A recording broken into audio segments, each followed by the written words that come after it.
Hello everyone. Class tenth के first part में आप सबका स्वागत है। क्लास टेंथ का आज जो फर्स्ट चैप्टर है, चैप्टर 1,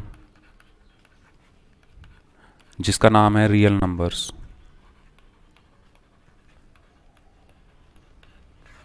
क्लास टेंथ, इससे पहले मैंने 2 वीडियो डाली हैं। वो क्लास नाइन्थ की है, जिसमें मैंने पढ़ाया हुआ है एक्सरसाइज 1.1 एंड 1.2, और चैप्टर 1 की एक्सरसाइज है ये, और चैप्टर का नाम है नंबर सिस्टम। तो वो वीडियो भी इस चैनल पर पड़ी हुई है, लिंक मैं डाल दूंगा इस वीडियो के डिस्क्रिप्शन में। लेकिन आज ये तो क्लास नाइन्थ का हो गया, आज हम क्लास टेंथ का स्टार्ट कर रहे हैं। क्लास टेंथ का चैप्टर 1, जिसका नाम है रियल नंबर्स। तो क्या होते हैं रियल नंबर्स, सबसे पहले हम ये देख लेते हैं।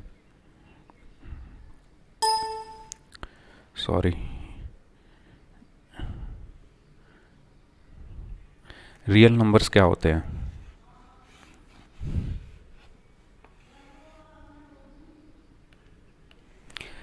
हमने क्लास नाइन्थ में पढ़ा है रियल नंबर्स क्या होते हैं। तो real numbers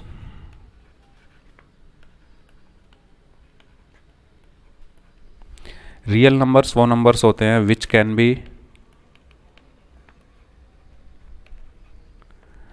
marked or which can be defined on number lines,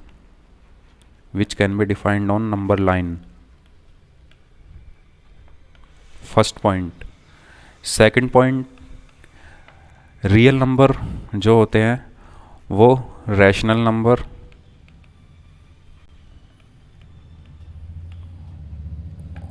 and irrational number का क्या होता है, कॉम्बिनेशन होता है। रैशनल नंबर वो नंबर होते हैं जो पी अपॉन क्यू की फॉर्म में लिखे जा सकते हैं। इर्रेशनल नंबर वो नंबर होते हैं जो पी अपॉन क्यू की फॉर्म में नहीं लिखे जा सकते, जो स्क्वायर रूट में होते हैं, जैसे √2 हो गया, √5 हो गया, या √7 हो गया। ठीक है। और पी अपॉन क्यू की फॉर्म में लिखे जा सकते हैं where Q can not be equal to 0। ठीक है। तो रियल नंबर्स वो नंबर्स होते हैं जिनको हम नंबर लाइन पर डिफाइन कर सकते हैं, और ये रेशनल और इरेशनल नंबर का कॉम्बिनेशन होता है। रेशनल नंबर के अंदर हमारे नेचुरल नंबर्स भी आते हैं, होल नंबर्स भी आते हैं, और इंटीजर्स भी आते हैं। नेचुरल नंबर जो 1 से स्टार्ट होते हैं, होल नंबर जो 0 से स्टार्ट होते हैं, और इंटीजर जो माइनस वाले नंबर हैं, माइनस इनफाइनाइट से फिर -2 हो गया, -1, फिर 0, फिर +1, फिर +2, ऐसे करके ये सब जो नंबर होते हैं ये हमारे इंटीजर्स होते हैं।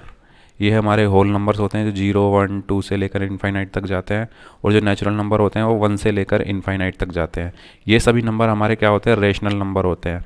प्लस इसमें पी अपॉन क्यू वाले नंबर जो आ गए, जैसे 2/3 हो गया और 2/5 हो गया, ये सब भी हमारे क्या है, रेशनल नंबर्स। ठीक है। इन सब को हम नंबर लाइन पर शो कर सकते हैं, और इनको भी हम नंबर लाइन पर शो कर सकते हैं। ठीक है। तो इन दोनों का जो कॉम्बिनेशन होता है, रेशनल और इरेशनल नंबर का जो कॉम्बिनेशन होता है, उसको हम रियल नंबर बोलते हैं। ठीक है। तो ये तो हो गया हमारा रियल नंबर क्या होते हैं। अब इसके बाद हम चलते हैं अपने चैप्टर की ओर, रियल नंबर्स। रियल नंबर्स क्या होते हैं ये हमने समझ लिया है। अब इसमें एक अगला, अगर मैं बुक में देखूं तो अगला एक टॉपिक है जिसका नाम है यूक्लिड डिवीज़न एल्गोरिथम, या यूक्लिड डिवीज़न लेमा, ऐसे करके नाम है। यूक्लिड डिवीज़न लेमा ये है। तो ये क्या है ये पहले हम देख लेते हैं। अगर हम बात करें यूक्लिड डिवीज़न एल्गोरिथम, एल्गोरिथम का मतलब क्या हुआ, किसी भी चीज़ को अगर हम कुछ कर रहे हैं तो उसका पूरा करने का प्रोसेस जो होता है उसको हम एल्गोरिथम बोलते हैं। फॉर एग्ज़ाम्पल, अगर हम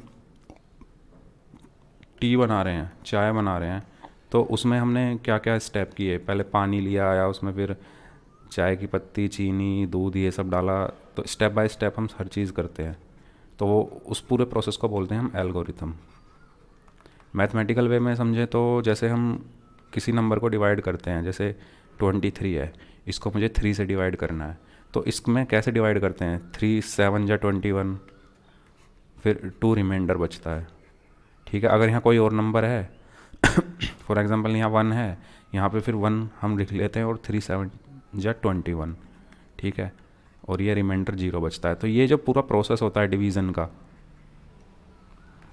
इसको हम बोल देते हैं एल्गोरिथम। या मल्टीप्लाई जैसे हम करते हैं, मतलब किसी भी काम को करने का जो पूरा प्रोसेस होता है उसको हम बोलते हैं एल्गोरिथम।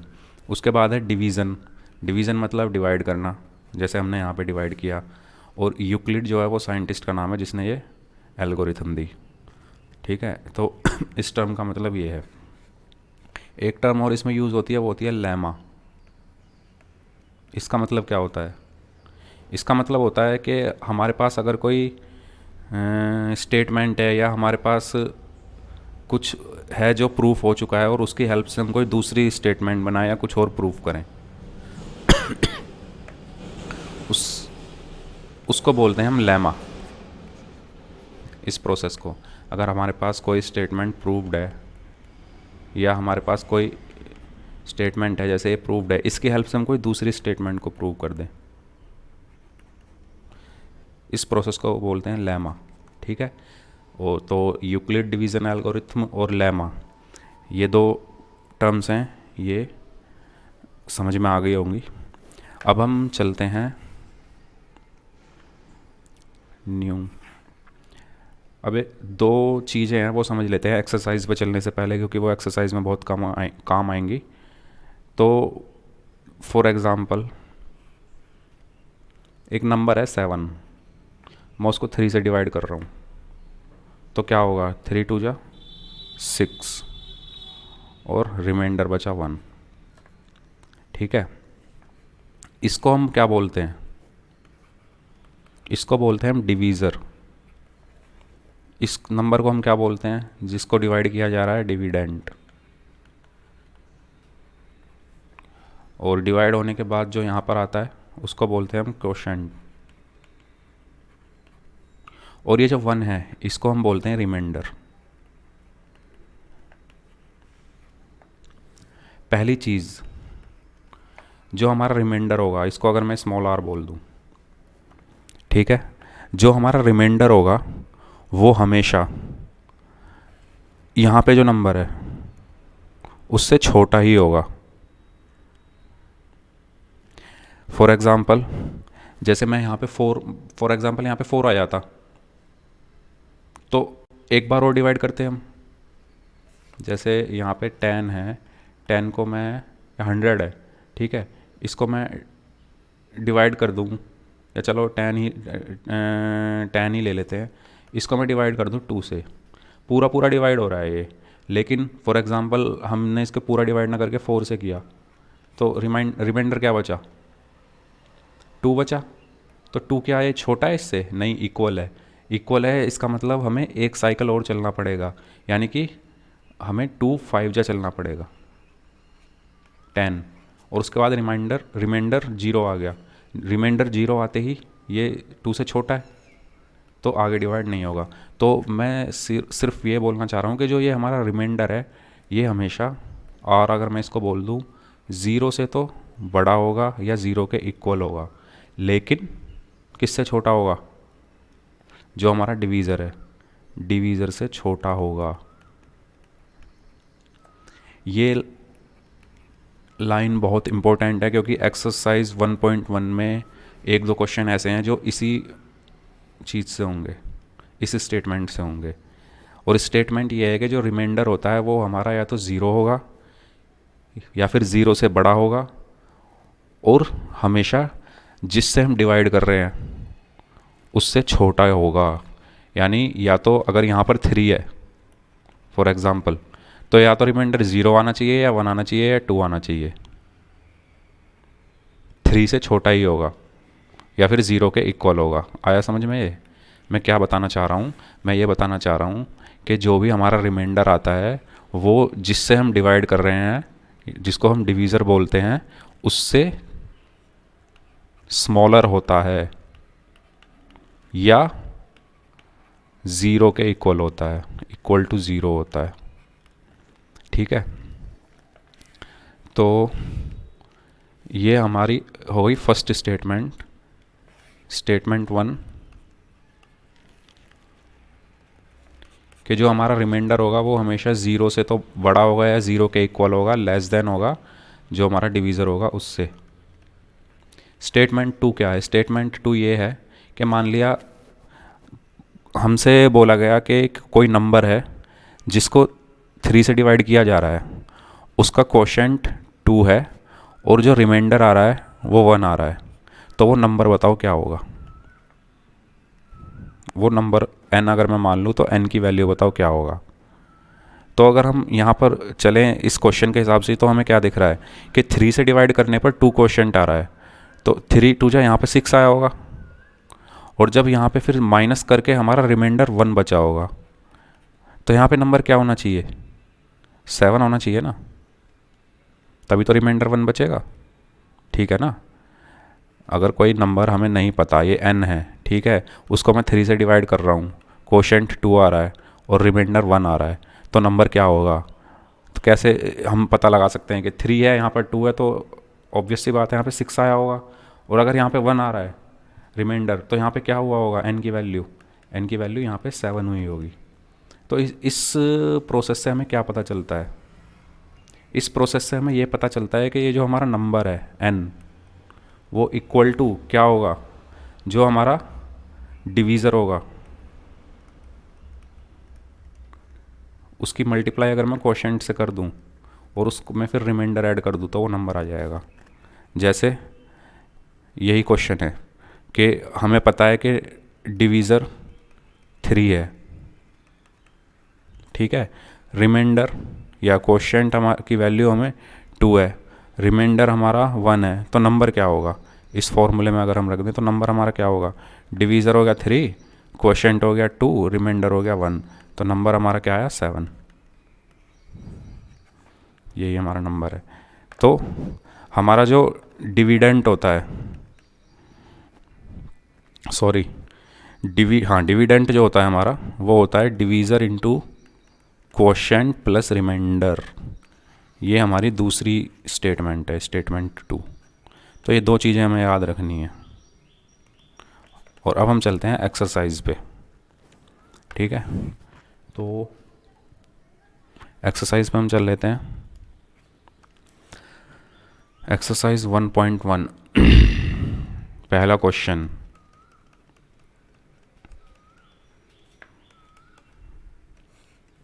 देख लेते हैं क्या है पहला क्वेश्चन। पहले क्वेश्चन पे हम चलते हैं, कहाँ गया?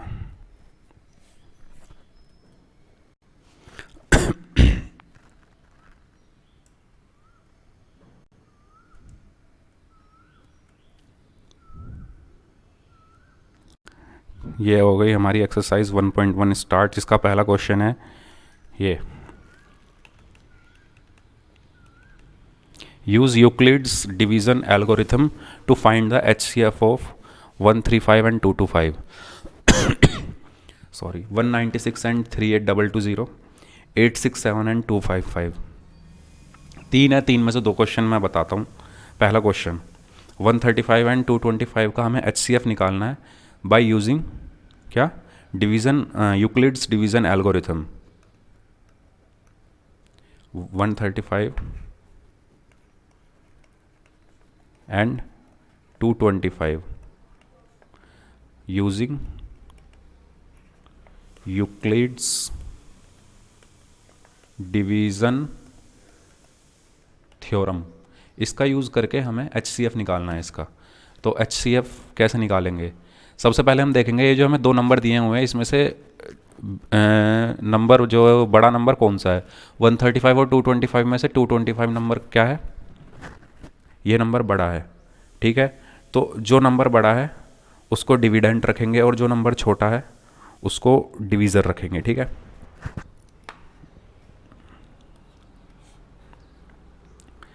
225 ये बड़ा नंबर है, 135 ये छोटा नंबर है। अब इसको डिवाइड करते हैं, कितने टाइम्स जाएगा? 1 टाइम जाएगा। ये यूक्लिड्स डिवीज़न थ्योरम से मैं क्वेश्चन कर रहा हूँ। इसको डिवाइड कर दिया हमने, क्या बचा? 0 9। ये देखो यहाँ पे ये रिमाइंडर हमेशा इससे छोटा ही आएगा, ठीक है। अब यूक्लिड्स डिवीज़न थ्योरम क्या कहती है कि अगर हमारा रिमाइंडर बचता है तो फिर हम उसको तो बना लेंगे क्या? डिवीज़र। और जो हमारा डिवीज़र था उसको बना देंगे हम डिविडेंट। 135 को हम बना देंगे डिविडेंट। या इसको ऐसे याद रख लो कि भाई 135 ने तो काटा नहीं इसको पूरा, अब 135 को हम काटेंगे, ठीक है। तो 135 इसको पूरा कट नहीं कर पाया, तो अब 135 को हम काटेंगे, वो 90 से हम काटते हैं। तो फिर कितने टाइम्स जाएगा? 1 टाइम जाएगा। तो कितना रिमाइंडर बचेगा? 5 एंड 45। अब ये भी नहीं काट पाया तो इसको हम काटेंगे अब 90 को। तो कितने टाइम्स गया? 2 टाइम्स। इसने इसको काट दिया, रिमाइंडर हमारा क्या आया? 0 आया। तो हमारा HCF क्या होगा? HCF of 135 and 225 will be 45। यानी ये वाला नंबर जो हमारा सबसे लास्ट में जो हमारा क्या है? डिवीज़र आया है ये हमारा क्या होगा? ये हमारा HCF होगा। HCF का मतलब क्या होता है? HCF होता है हमारा हाईएस्ट कॉमन फैक्टर।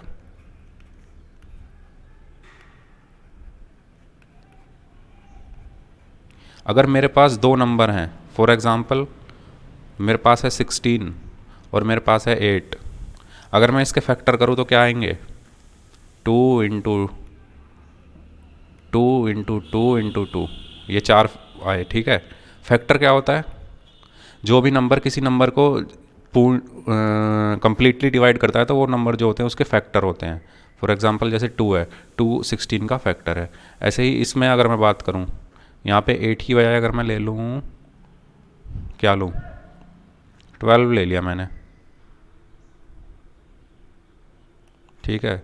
तो इसके फैक्टर क्या होंगे? 2 इंटू 2 इंटू 3।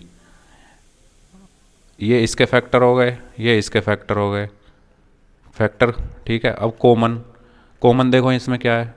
2 कॉमन है, और तो कॉमन है नहीं, 3 इसमें है ही नहीं। फिर कॉमन देख लिया, फिर देखेंगे हाईएस्ट। जो कॉमन हमारा निकल के आया है उसमें हम हाईएस्ट देखेंगे। अब यहाँ पर 2 कॉमन है, एक ही चीज़ कॉमन है, अब क्या हाईएस्ट क्या लो? तो इसका जो HCF हो गया वो 2 हो गया।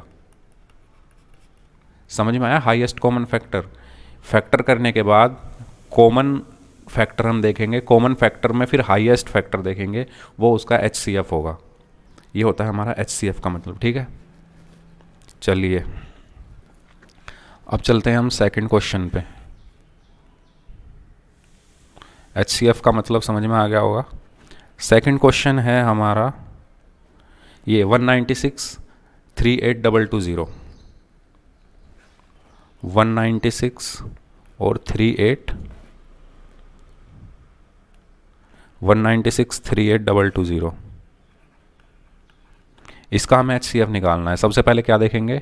इन दोनों नंबर में से लार्जर नंबर कौन सा है? वो ये है, तो उसको हम बना देंगे डिविडेंट 38200, और इसको हम लगा देंगे डिवीज़र। इसको फिर डिवाइड करते हैं तो 1 टाइम ही जाएगा पहले तो। 196 क्या बचा? 6, यहाँ पे क्या बचा? 7, तो 8, और यहाँ पर बचा 1। फिर एक 0 हमने यहाँ से ले ली, फिर कितने टाइम्स जाएगा? 9 टाइम्स, है ना। 9 टाइम्स ही तो जाएगा। 9 6 जा 54, 9 9 जा 81 और 5, ठीक है। तो 9 टाइम्स गया।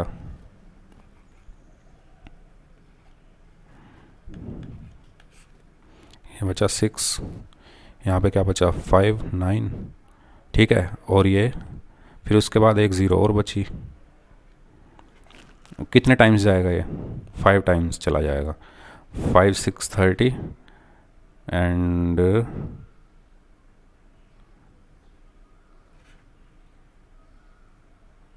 ठीक है ना, कहीं गलती कर दी लग रहा है। 1 मिनट।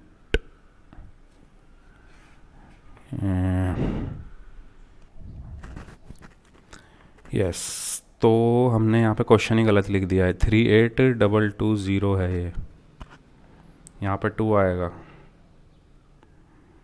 फिर यहाँ पर क्या आएगा, 8 आएगा। ठीक है, ये सब सेम रहेगा। फिर ये 5 टाइम्स चला जाएगा, रिमाइंडर क्या आएगा, 0 आया। तो जब इसने इसको फुली डिवाइड कर ही दिया है तो अब हम इसको डिवाइड करेंगे ही नहीं। ठीक है, तो हमारा HCF क्या आया, HCF हमारा आ गया 196। ठीक है, ये 2 क्वेश्चन मैंने किए हैं, थर्ड वन जो है आप खुद करिएगा। ठीक है, चलिए अब चलते हैं क्वेश्चन नंबर 2 की तरफ। Question number 2, show that any positive odd integer is of the form 6q + 1, 6q + 3 और 6q + 5 where q is some integer. देखिए, जो मैंने स्टेटमेंट बताई थी जब लेक्चर शुरू किया था, मैंने एक स्टेटमेंट बताई थी, वो स्टेटमेंट अब हम यहाँ पे यूज़ करेंगे क्वेश्चन नंबर 2 में। क्वेश्चन नंबर 2 में ये बोल रहा है कि कोई भी पॉजिटिव है, ऑड है और इंटीजर है। तो पॉजिटिव ऑड इंटीजर हमारे क्या होते हैं, पॉजिटिव ऑड इंटीजर हमारे कहाँ से स्टार्ट होते हैं, पॉजिटिव हो, ऑड हो और इंटीजर हो, 1 से स्टार्ट होते हैं। 1 3 5 7, ये हमारे पॉजिटिव भी हैं, ये हमारे ऑड भी हैं और ये हमारे इंटीजर है। Is of the form 6q + 1 और 6q + 3 और 6q + 5। ये हमारा मैंने क्वेश्चन यहाँ पर लिख दिया है कि show that any positive odd integer of the form 6q + 1, 6q + 3 और 6q + 5 where q is some integer. इसका मतलब है कि हमें शो करना है, प्रूव करना है कि हमारा जो पॉजिटिव ऑड इंटीजर है वो इस फॉर्म में होता है, 6q + 1, 6q + 3 और 6q + 5 where q is some integer. देखिए, मैंने एक स्टेटमेंट जो स्टार्टिंग में बताई थी वो ये बताई थी कि मान लिया कोई नंबर है, फॉर एग्ज़ाम्पल वो नंबर है 7, ठीक है, और उसको अगर मैं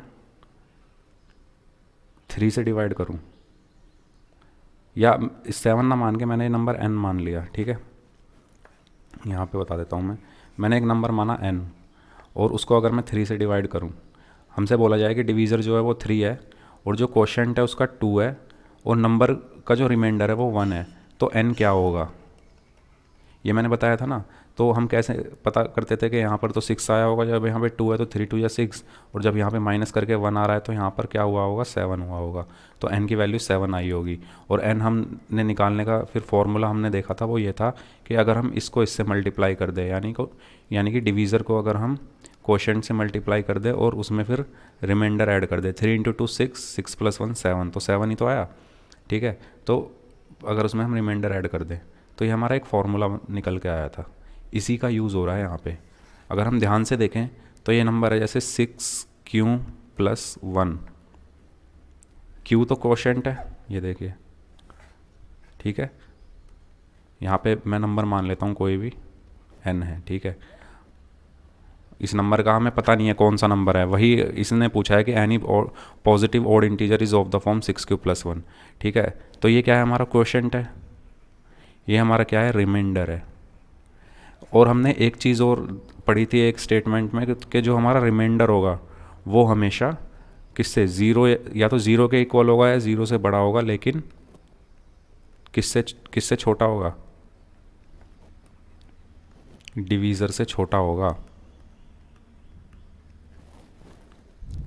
ठीक है, जो यहाँ पे नंबर हमारा लिखा होता है इससे छोटा होगा रिमाइंडर। तो अगर ये 6 है, यहाँ पे डिवीज़र ही तो लिखा जाता है, ये देखो 3 ही तो लिखा जाएगा यहाँ पर, और उसकी वैल्यू यहाँ पर क्या है, 6 है, इसको हम डिवीज़र बोलते हैं, इसको हम डिविडेंट बोलते हैं, जो यहाँ पे नंबर आता है इस फॉर्मूले के अकॉर्डिंग। ठीक है। तो ये जो हमारा डिवीज़र है 6, तो रिमाइंडर हमारा क्या होगा, अगर हम इस 6 से पता लगाएं तो रिमाइंडर हमारा या तो ग्रेटर देन 0 या 0 के इक्वल होगा, और या फिर डिवीज़र से छोटा होगा। डिवीज़र क्या है हमारा 6 है इस फॉर्मूले से। ये फॉर्मूला है ना, N is dividend is equal to divisor into Q plus R. ठीक है, ये फॉर्मूला समझ में आ गया ना। मैं दोबारा से बताता हूँ, चलिए इसको मैं हटा देता हूँ।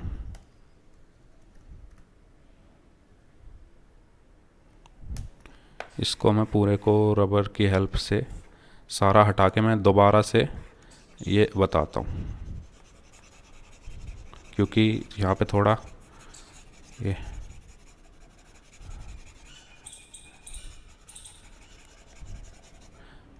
क्वेश्चन भी हट गया। कोई नहीं, क्वेश्चन बुक में से देख लीजिएगा। मैं दूसरा पेज ले लेता हूँ, क्वेश्चन बुक में से देख लेना। ठीक है, तो मैं क्या बताना चाह रहा था, मैं ये बोलना चाह रहा था कि जो हमने एक फार्मूला निकाला था, वो फार्मूला हमारा ये होता है कि जो हमारा डिवीज़र जो होता है या डिविडेंट जो होता है,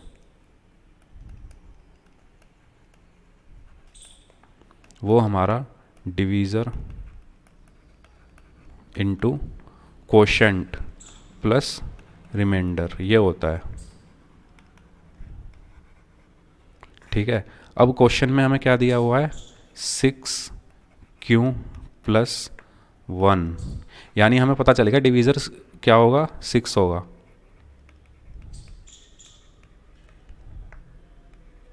या तो 6 उसने क्वेश्चन में दिया हुआ है तो 6q प्लस 1 की फॉर्म में होगा, या 6q प्लस 2 की फॉर्म में होगा, या 6q प्लस 3 की फॉर्म में होगा। ये हमें प्रूव करना है।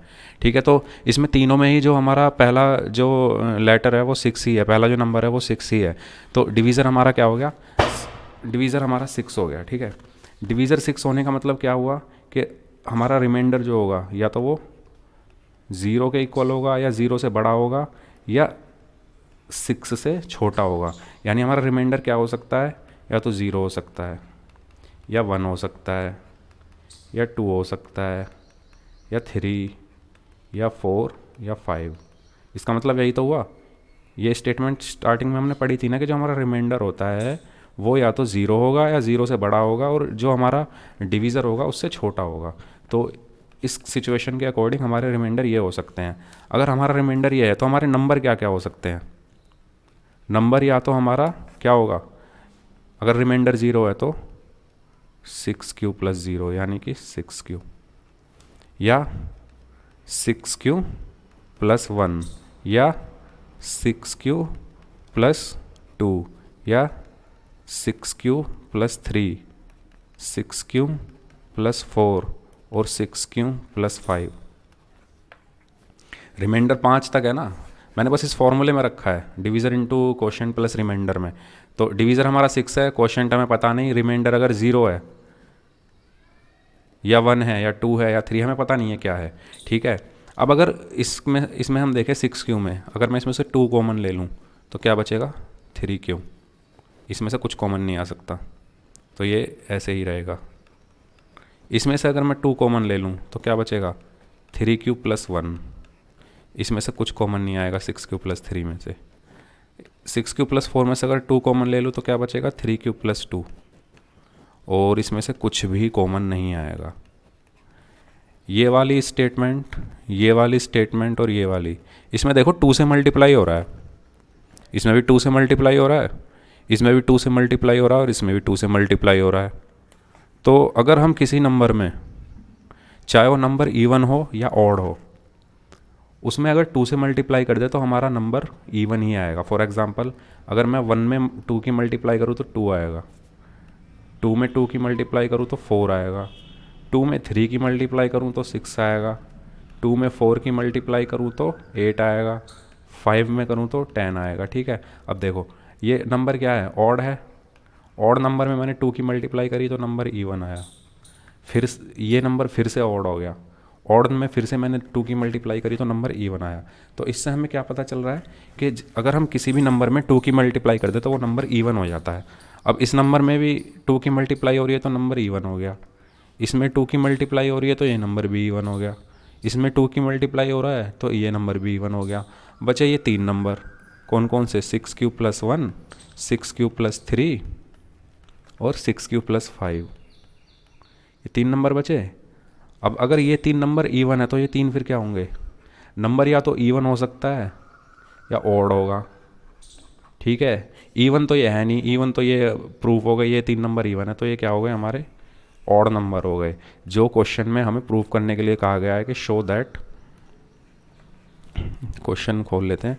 क्वेश्चन में कहा गया है कि show that any positive odd integer is of the form 6 cube + 1, 6 cube + 3, 6 cube + 5। तो पॉजिटिव ऑड इंटीजर ये हमने प्रूव कर दिया है कि ये जो नंबर है हमारे पॉजिटिव ऑड इंटीजर की फॉर्म में है। ठीक है, ये क्वेश्चन सीधा सीधा इस, ये जो हमारी लाइन है अगर ये समझ में आ गई तो ये क्वेश्चन बहुत इजी है। हमें बस इसको देखना है, ये क्या है, 6 है। अगर ये 6 है तो हमारे रिमाइंडर क्या होंगे, 0, 1, 2, 3, 4, 5। रिमाइंडर हमें पता चल गया, 6 हमारा क्वोशंट है तो नंबर हम निकाल सकते हैं इस फॉर्मूले से। नंबर हमारे क्या क्या हो सकते हैं, या तो ये होगा या ये होगा या ये और ये। इसमें ये नंबर क्या है, इवन आ रहा है, ये नंबर क्या है, ये भी इवन आ रहा है, ये भी इवन आ रहा है, तो ये 3 बचे। वही हमें प्रूफ करने के लिए दिया गया है कि ये 3 नंबर जो है वो पॉजिटिव ऑड इंटीजर की फॉर्म में हम इन नंबर्स को, यहाँ जो नंबर आएगा उनको लिख सकते हैं। तो यही हमने प्रूव कर दिया। अगला क्वेश्चन देख लेते हैं अब इसके बाद। Question number 3, an army of 616 members is to march behind an army band of 32 members in a parade. The two groups are to march in the same number of columns. What is the maximum number of columns in which they can march? जैसे ही word आ गया maximum, maximum आते ही हमें कुछ नहीं करना। Maximum number of column पूछा है उसने, मैक्सिमम नंबर ऑफ कॉलम, जैसे ही हमारा मैक्सिमम वर्ड आया हमें कुछ नहीं करना। ये जो मेंबर्स हैं हमारे 616 मेंबर्स और 32 मेंबर, इनका HCF निकाल देना है। ठीक है, तो क्वेश्चन में ये दिया गया है कि हमारा एक 616 मेंबर्स का एक मार्च है, उसके पीछे एक 32 मेंबर का एक बैंड है किसी परेड में। ठीक है, और उसमें जो 2 ग्रुप हैं, उस मार्च में जो 2 ग्रुप हैं, the 2 groups are to march in the same number of columns, उनको जो सेम नंबर ऑफ कॉलम्स में मार्च करना है। ठीक है, तो what is the maximum number of columns in which they can march, तो वो मैक्सिमम नंबर्स ऑफ कॉलम पूछ रहा है कि जिसमें वो जो है अपनी मार्च निकाल सकते हैं। तो इसमें कुछ नहीं करना है, कौन क्या क्या नंबर हैं हमारे, 616 मेंबर हैं और 32 मेंबर्स हैं। 616 मेंबर्स की एक परेड है, एक 32 मेंबर्स की एक परेड है। ठीक है, उसके बाद इसने बोला है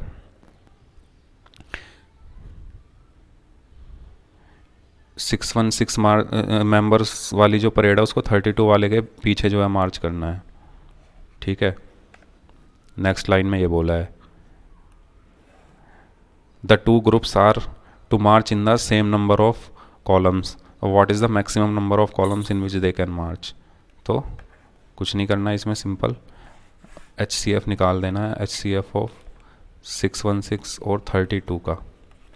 तो जो इसमें बड़ा नंबर है उसको क्या बना देंगे हम, डिविडेंट, छोटे नंबर को हम बना देंगे डिवीज़र।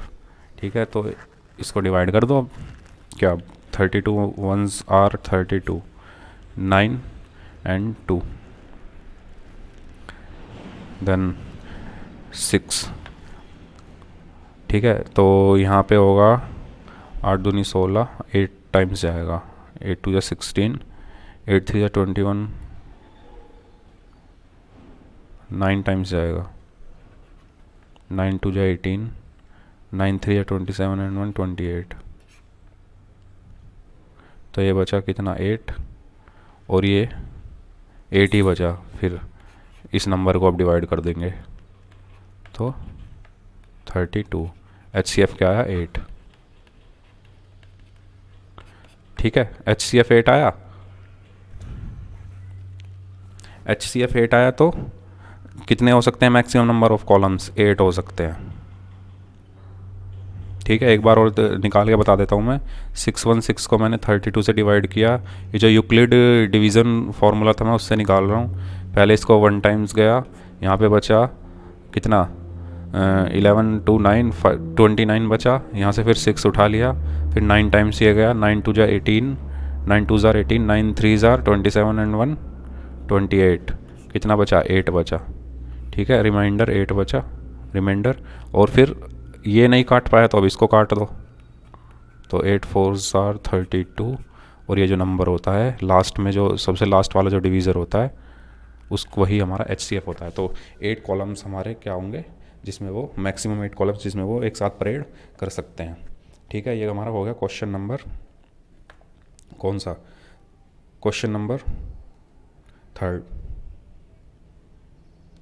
अब नेक्स्ट क्वेश्चन पे चलते हैं।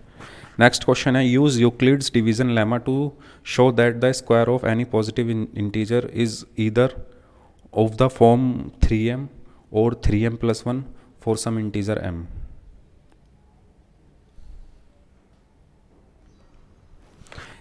ये क्वेश्चन मैंने लिख दिया है स्क्रीन पर। Use Euclid's division lemma to show that the square of any positive integer is either of the form 3m और 3m+1 where m is an integer.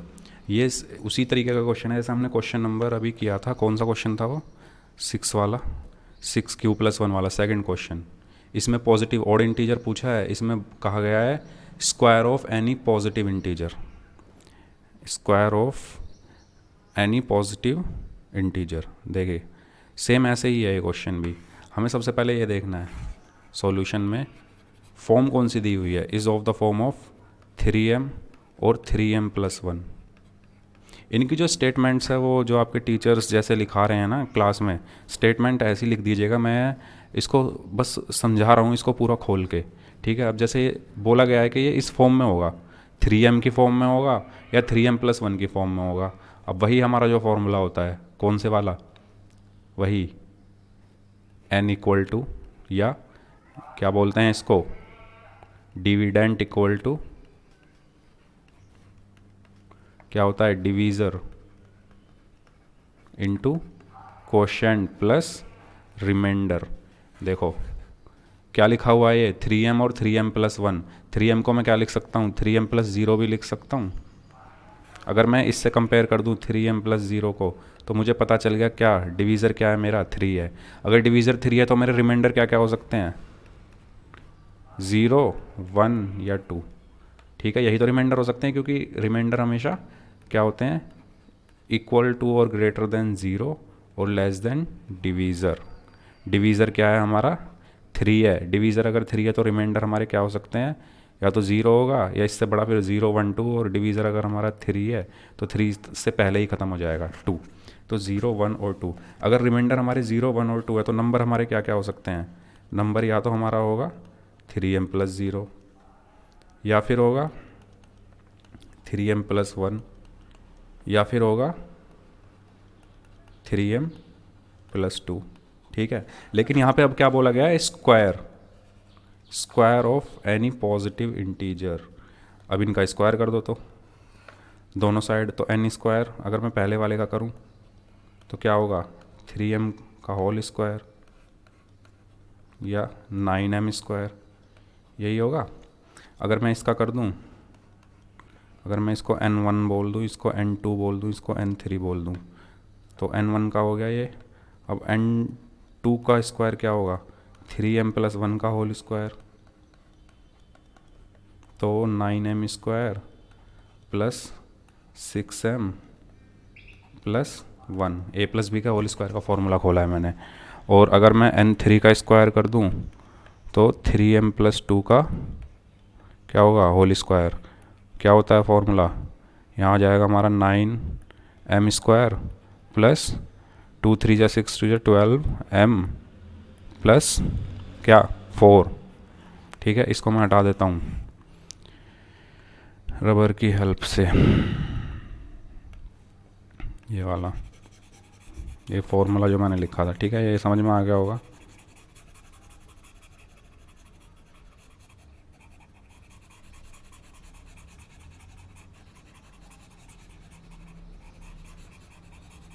ठीक है। तो अगर ये 9m² है, कौन से वाला, पहला वाला जो n1 है, जो मैंने अभी इसको n1 मान के जिसको जो किया है, अगर ये मेरा 9m² है और अगर मैं इसमें से क्या कॉमन ले लूँ, क्या कॉमन लूँ, 3 कॉमन लूँ, तो अंदर क्या बचेगा, 3m²। इसमें से अगर मैं 3 कॉमन ले लूँ तो अंदर क्या बचेगा, बस इसमें से क्या बचा, 3m प्लस 2, यहाँ बचेगा 3m² प्लस क्या बचा यहाँ पे 2m और प्लस 1, ठीक है। और अगर मैं यहाँ पे 9m² को ऐसे भी तो लिख सकता हूँ, 9m² प्लस 12m प्लस और 3 और प्लस इस 1, 4 को मैं 3 + 1 भी तो लिख सकता हूँ इसको, ठीक है, लिख सकता हूँ ना। अब इसमें से अगर मैं क्या कॉमन ले लूँ, इसमें से भी 3 कॉमन ले लूँ तो क्या बचेगा, 3 कॉमन, क्या बचा 3m² प्लस क्या बचा 4m प्लस 1 और ये बाहर वाला 1। देखो ये 3 चीज़ें मेरे पास आई। क्वेश्चन में कहा गया है where m is an integer. अगर मेरा m एक इंटीज़र है तो 3m भी क्या होगा, एक इंटीज़र ही होगा। m की वैल्यू अगर मैं इंटीज़र 1 मान लूँ तो 3m² क्या होगा, 3 हुआ, तो वो भी तो एक इंटीज़र हुआ। और अगर ये एक इंटीज़र है तो इसको मैं m मान सकता हूँ, क्योंकि m एक इंटीज़र है, तो इसको मैं इस फॉर्म में लिख सकता हूँ 3m, ठीक है। सिमिलरली अगर m एक इंटीज़र है तो ये पूरा एक इंटीज़र हुआ, इसको मैं इस फॉर्म में लिख सकता हूँ, अगर ये पूरा इंटीज़र है तो 3m प्लस 1। अगर यहाँ पर m इंटीज़र है तो ये पूरा भी एक इंटीज़र होगा, इसको भी मैं किस फॉर्म में लिख सकता हूँ, 3m प्लस 1। और ये चीज़ हमारी प्रूफ हो गई कि इस नंबर का जो स्क्वायर है वो इस फॉर्म में होता है, 3m में और 3m प्लस 1 के फॉर्म में, जो क्वेश्चन में हमसे कहा गया है प्रूफ करने के लिए। स्टेटमेंट इसकी कैसे लिखनी है वो अलग अलग लिखी जा सकती है, और मैं प्रीफर वो करूँगा कि अगर ये चीज़ आपकी समझ में आ गई है तो ये चीज़ भी लिख दीजिए, और उसके बाद जो आपकी क्लास में या जो आपकी टीचर ने जो स्टेटमेंट बताई है वो स्टेटमेंट इसके नीचे लिख दीजिए, या जैसे ये किया हुआ है सेम सेम वही चीज़ यहाँ पे लिख दीजिए। तो इससे ये चीज़ हमारी निकल के आ गई कि हम इस नंबर को या तो 3m के फॉर्म में लिख सकते हैं या 3m प्लस 1 के फॉर्म में लिख सकते हैं, ठीक है, और ये भी 3m प्लस 1 के फॉर्म में, क्योंकि m अगर एक इंटीज़र है तो ये पूरा भी तो एक इंटीज़र ही होगा। किसी भी इंटीज़र की मल्टीप्लाई 3 में करोगे या किसी भी इंटीज़र में करोगे तो इंटीज़र ही आएगा, और अगर ये इंटीज़र है तो इसको मैं m लिख सकता हूँ, इसको भी m लिख सकता हूँ और इसको भी m लिख सकता हूँ। तो ये 3m प्लस 1 3m प्लस 1, ये हमारा क्वेश्चन नंबर हो चुका है। नेक्स्ट अब अगले क्वेश्चन पे चलते हैं। वीडियो जो है वो काफ़ी बड़ी हो गई है। लास्ट क्वेश्चन, इसमें हमें क्यूब शो करना है। ये क्वेश्चन आप खुद करिएगा, अगर नहीं होगा तो मैं नेक्स्ट वीडियो में इस क्वेश्चन को करूँगा, क्वेश्चन नंबर 5 को मैं करके बताऊँगा, लेकिन पहले ये खुद को आपको ट्राई करना पड़ेगा। क्यों इसमें स्क्वायर किया, इसमें हमें क्यूब करना है, कुछ नहीं करना है। Show that the cube of any integer is the form of 9m plus 1 9m plus 8। क्योंकि यहाँ पे 9 दिया हुआ है तो हमारे जो रिमाइंडर होंगे वो क्या हो सकते हैं, 0 से लेकर 8 तक हो सकते हैं। तो 9m plus 0 9m plus 1 9m plus 2 9m plus 3 4 5 6 ऐसे करके 7 तक जाएंगे, ठीक है, 8 तक जाएंगे सॉरी, क्योंकि 9 से छोटा होगा। 8 तक जाने के बाद उनका दोनों साइड क्यूब कर देना, क्यूब के बाद a प्लस बी के होल क्यूब का फॉर्मूला खोल देना, उन्हें फिर इस फॉर्म में ले आना जैसे स्क्वायर वाला किया था। तो क्यूब वाला मैं नेक्स्ट वीडियो में बताऊंगा। इस वीडियो में इतना ही, क्योंकि वीडियो काफ़ी बड़ी हो गई है। सोच तो रहा था मैं 1.2 भी कराने की, लेकिन वो नहीं हो पाएगी इसमें। तो 1.1 जितना मैंने बताया है आई होप ये आपको समझ में आया होगा। और thank you so much video देखने के लिए। अगर वीडियो यहाँ तक देखी है तो प्लीज़ वीडियो को शेयर कीजिए, और अगर कुछ भी समझ में ना आया हो तो प्लीज़ कमेंट कर दीजिएगा उस क्वेश्चन को, जो क्वेश्चन समझ में ना आया हो मैं फिर से उसकी अलग से एक वीडियो बना के डाल दूँगा। Thank you so much video देखने के लिए। Bye bye.